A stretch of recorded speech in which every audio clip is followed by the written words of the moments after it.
김재원 아나운서가 최근 아침마당에서 하차해야 한다고 밝혀 시청자들에게 큰 충격을 주고 있습니다. 김재원 아나운서는 늘 따뜻한 마음으로 우리의 이야기를 들어주고 위로해 주었지만 이제 아침마당을 떠날 예정이라고 밝혔습니다. 그는 아침마당에서 잘리면 뭐하고 살아야 하냐라고까지 말했습니다. 김재원이 일방적으로 해고되었다는 소문이 돌고 있지만 이 가슴 아픈 이야기의 진실은 무엇일까요? 결국 김재원은 마음을 열고 자신의 인생 전체를 털어놓았습니다. 그렇다면 그가 왜 이런 발언을 했는지, 그리고 그동안 어떤 일들이 있었는지 알아보겠습니다. 많은 사람들은 김재원을 30대 후반이나 40대 초반으로 생각하지만 실제로 그는 곧 환갑을 앞두고 있습니다. 어린 시절 그의 어머니는 호텔에서 미용실을 운영하셨고 어느 날 화재로 인해 미용실에서 일하던 몇몇 누나들이 세상을 떠났습니다. 이 사건으로 큰 충격을 받은 어머니는 불교 신자였지만 그날 이후 교회를 다니기 시작했습니다. 어머니는 뒤늦게 교회를 다니기 시작했지만 신앙은 매우 뜨거웠습니다. 훗날 그의 고백에 따르면 당시 어머니는 아파트 창문을 열고 예수님 사랑해요라고 외치고 버스를 타고 가면서 옆 사람에게 전도를 하셨다고 합니다. 어린 김재원은 그런 어머니를 피하고 싶어 했습니다. 어머니가 뜨겁게 교회를 다니신 지 2년쯤 되었을 때 어느 날 몸이 아파 병원에 갔더니 담석증이 진단되었고 수술을 했지만 호전되지 않았습니다. 결국 어머니는 그가 중학교 1학년 때 세상을 떠났습니다.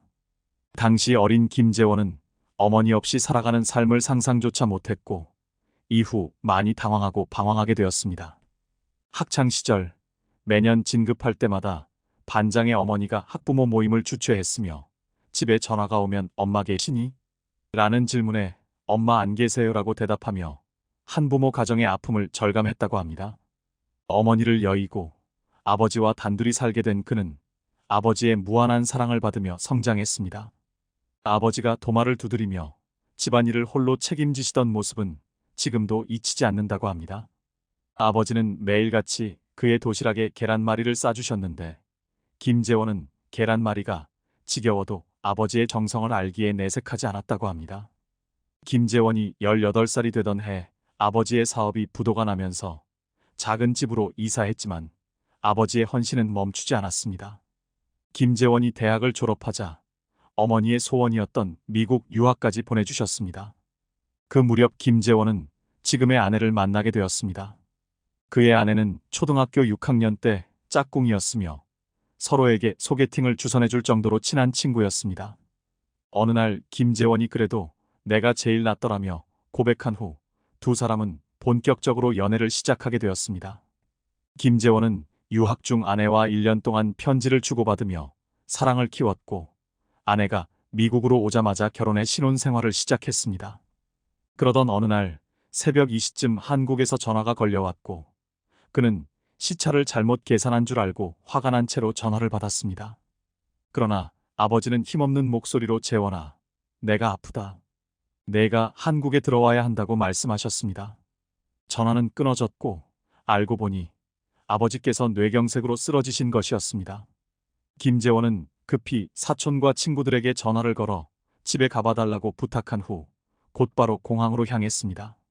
당시 그는 결혼한 지 2달 된 신혼이었지만 아버지의 소식을 듣고 아내와 함께 급히 한국으로 돌아가야 했습니다. 비행기를 타고 오는 동안 아버지가 그 사이 돌아가시는 건 아닌지 마음을 졸였고 한국으로 오는 10시간이 10년보다 더 긴 시간처럼 느껴졌다고 합니다.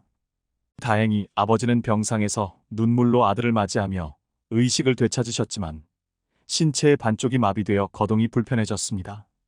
김재원은 유학 생활을 완전히 접고 그날부터 아버지의 보호자가 되어 밤낮으로 아버지를 간호하는 병원 생활을 시작하게 되었습니다. 그는 아버지의 기저귀를 갈아드리고 밥을 떠먹여드리며 걸음을 가르치며 마치 아버지가 갓난아기 때 자신에게 해주셨던 일들을 되갚는 일을 하게 되었습니다. 한편 아버지의 병이 길어질 것 같자 장인과 장모님은 하루는 그에게 우리가 자네 아버님을 돌볼 테니 미국으로 돌아가서 하던 공부를 마저 하고 오게라고 권유하셨습니다. 사실 아버지가 쓰러지던 날 밤새도록 옆에서 지켜주신 분도 장인어른이셨습니다. 결혼한 지 단 2달 만에 이렇게 되었으니 어떻게 보면 장인과 장모님이 가장 황당했을 텐데도 서운한 말씀 한 번 없이 오히려 사위를 지원해 주신 데 대해 김재원은 그때의 고마움을 이루 말할 수 없었다고 합니다. 그러나 그는 마음만 받을 뿐 그렇게 할 수는 없었습니다. 그는 밤낮으로 아버지를 간호하던 중 병원에서 유일한 낙인 TV를 넋놓고 보고 있었습니다. 그때 범 아나운서가 헬리콥터에서 내리며 KBS 21기 신입사원을 모집합니다. 라고 외치는 장면을 보게 되었고 자신도 모르게 나도 아나운서를 한번 해볼까? 라는 생각이 들었습니다. 사실 그가 아나운서의 꿈을 가졌던 건 초등학교 때부터였습니다. 하지만 자신의 꿈이 과하다고 판단해 잠시 아나운서라는 꿈을 내려놓았다가 병실에서 우연히 본 모집 공고에 용기가 생겨 본격적으로 입사 준비를 시작했습니다. 당시 그는 낮에는 아버지를 간호하고 아버지가 주무시면 철야 공부를 했습니다. 이때 장인어른은 일간지를 오려서 그에게 시사상식을 전달했고 병실의 보호자들은 TV 채널 선택권을 모두 그에게 양보했습니다. 그렇게 의사, 간호사, 보호자, 심지어 환자들까지 도와주어 그는 단 2달 만에 아나운서 시험에 합격하는 기적을 이루었습니다. 그는 28세에 방송사에 입사했으며 그의 아버지는 그런 아들을 매우 자랑스러워 하셨습니다. 방송이 끝날 때마다 시청해 주셔서 감사합니다. 건강하세요라고 말하는 그의 엔딩 멘트는 실제로 투병 중에도 아들의 방송을 놓치지 않고 챙겨보던 아버지를 향한 메시지였습니다. 그는 신입사원 연수를 받는 3달 동안 병원에서 지내며 간호사방에서 양복으로 갈아입고 출근했습니다.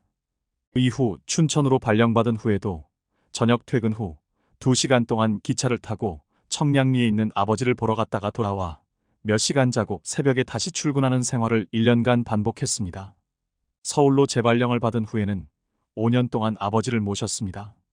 밤늦게 뉴스를 마친 후 아침에는 아버지를 병원에 모시고 다니며 6년 동안 직장 생활과 간호를 병행했습니다. 그러나 김재원은 효자 없다는 말이 사실인가 보다라는 생각이 들기 시작했고 결국 아버지는 세상을 떠나셨습니다. 아버지가 돌아가실 당시 김재원은 평일에 아침마당을 대신 진행하던 중이었는데 방송이 끝나자마자 아버지의 부고 전화를 받고 서둘러 장례를 치른 후 돌아왔습니다. 아침마당 PD가 무리한 부탁인 줄 알면서도 토요일 진행을 요청하자 김재원은 나는 방송하는 사람이니까라고 생각하며 슬픔을 참고 토요 노래자랑을 진행했습니다. 한때는 간호가 길어지면서 효자 없나 보다라는 생각이 스치기도 했습니다. 그런 생각을 했다는 것 자체가 너무 죄송스러웠습니다. 6년 동안 아버지를 간호하면서 어린 시절 하지 못했던 많은 대화를 나눴지만 아버지가 그렇게 빨리 떠나실 줄 알았다면 더 일찍 마음을 표현하고 대화를 나눴을 거라는 후회를 지금도 하고 있다고 합니다. 만약 어린 시절로 돌아갈 수 있다면 아버지와 더 많은 대화를 나누고 싶다고 말했습니다. KBS 아나운서로 활발히 활동하던 그는 입사 후 오랜 시간이 지나면서 일상의 매너리즘에 빠진 것 같기도 하고 재충전이 필요하다고 느껴 무급 휴가를 내고 퇴직금까지 중간 정산받아 가족들과 함께 갑작스럽게 캐나다로 떠났습니다. 당시 회사나 다른 곳으로부터의 공식적인 지원 없이 맡고 있던 3개의 프로그램을 모두 내려놓고 과감히 떠난 것이었습니다. 퇴직금을 사용한 이유는 60대에 쓰기보다 40대에 더 효과적으로 쓰는 것이 낫지 않을까 하는 생각에서였습니다. 부족한 생활비는 캐나다에서 일식집과 위치 가게에서 설거지와 배달을 하며 충당했습니다. 캐나다에서 공부와 노동을 병행하면서 일상을 벗어나자 매 순간이 행복했고 $1 팁의 소중함도 느꼈습니다. 무엇보다 고마웠던 것은 아들 친구들 집에 배달을 갔을 때 아들이 한 번도 그것을 부끄러워하지 않았던 점이었습니다. 원래 1년을 계획했지만 2년이 아쉬워 3년을 채우고 한국으로 돌아왔습니다. 돌아와서는 논문을 쓰면서 아침마당을 진행하고 또한 대학 강의도 나가며 캐나다에서의 3년이 충분히 재충전이 되었다는 것을 느꼈습니다. 이렇게 열심히 살아가던 김재원은 2008년부터 지금까지 오랜 시간 동안 대한민국 주부들에게 재미와 웃음을 선사했지만 나이를 먹어가며 어느덧 환갑을 앞두게 되어 정년퇴직으로 프로그램을 떠나야만 했습니다. 그는 아침마당에서 퇴직한 후 어떻게 먹고 살아야 할지 고민했다고 말하면서 자신의 인생을 되돌아보며 이렇게 비유했습니다. 나는 인생을 하나의 나라로 본다. 태어나면 아들이라는 나라에서 살다가 결혼을 하면 남편이라는 나라에 입성하고 아이를 낳으면 아버지의 나라에서 살게 된다. 그런데 이 중에서 아버지의 나라에서 사는 것이 가장 어렵다고 했습니다. 사실 우리 아이가 사춘기 때는 거의 말을 하지 않아 마치 무언수행을 하는 것 같았습니다. 이 시기에 대부분의 청소년들은 유전적으로 말을 잘하지 않게 되어 있습니다. 그래서 저는 오히려 소통하려는 욕심을 버렸습니다. 대신 아빠는 항상 대화할 준비가 되어 있다는 뜻으로 오늘 별일 없었어? 밥은 먹었어? 같은 몇 가지 질문만 했습니다. 그러다 아이가 유독 말을 많이 하면 대화할 마음이 있다고 생각해 대화를 이어갔고 다시 침묵하면 아이에게 시간을 주었습니다.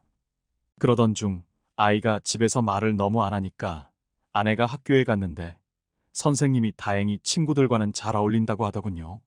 그러면서 원래 아침마다 휴대폰을 제출해야 하는데 늘 잘 내던 우리 아들이 하루는 내지 않았습니다.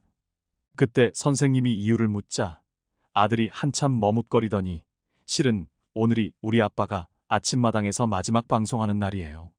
제가 그 방송을 꼭 보고 싶어요. 라고 했다고 합니다. 그 말을 듣고 저는 이 아이의 마음속에 내가 있구나. 아이는 자기만의 방식으로 나를 위로하고 있었구나라는 생각이 들었습니다.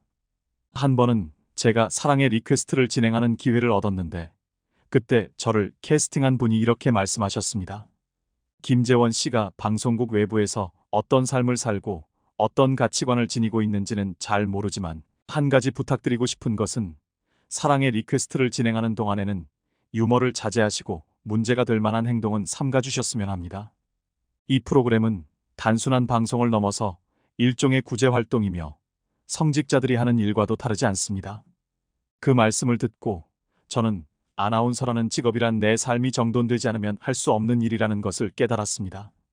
많은 사람들은 아나운서라면 말을 잘하고 상대를 설득하는 능력이 뛰어날 것이라고 생각하지만 실제로 대화는 마치 유리공을 주고받는 것과 같습니다. 잘 받으려면 조심해야 하고 잘 주기 위해서도 신중해야 합니다. 또한 사람들은 누가 말을 잘하고 못하는지를 평가하지만 각자 고유의 말하는 방식이 있으며 그것 자체로도 의미가 있다는 것을 알아야 합니다. 말은 잘못하는 것이 아니라 원래 서로 다르게 하는 것입니다. 가장 중요한 것은 서로의 마음을 완전히 이해할 수 없다는 사실을 인정하는 것이라고 생각합니다. 그래서 저는 소통 강의를 할 때 소그림과 통그림을 사람들에게 보여줍니다. 청중들은 일단 웃습니다. 소통이라는 게 이렇게 터무니없게 느껴질 수 있다는 것이죠.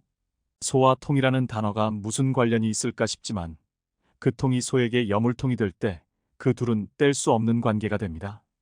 이처럼 소에게 여물통이 되어야 소의 마음을 얻을 수 있는 것입니다. 이렇게 나와 다른 사람의 연결고리를 찾아나가는 것, 그것이 바로 소통의 시작이라고 생각합니다. 여러분은 아침마당을 시청하다 보면 생방송임에도 불구하고 단 한 번의 실수나 어색한 부분 없이 항상 자연스럽고 즐거운 분위기로 진행되는 것을 보셨을 것입니다. 그 뒤에는 김재원 아나운서의 뛰어난 소통 능력이 숨어 있다는 것을 깨닫게 되셨을 겁니다. 평생 말하는 일을 직업으로 삼아 성실하게 살아오며 누구와도 자연스럽게 대화를 이어가는 김재원이 앞으로도 지금처럼 건강하고 성실한 모습으로 우리 기억 속에 남기를 바라며 아나운서 김재원에게 따뜻한 응원을 보냅니다. 이번 영상은 여기까지입니다. 시청해주셔서 감사합니다. 많은 의견을 남겨주세요. 그럼 다음 시간에 또 만나요.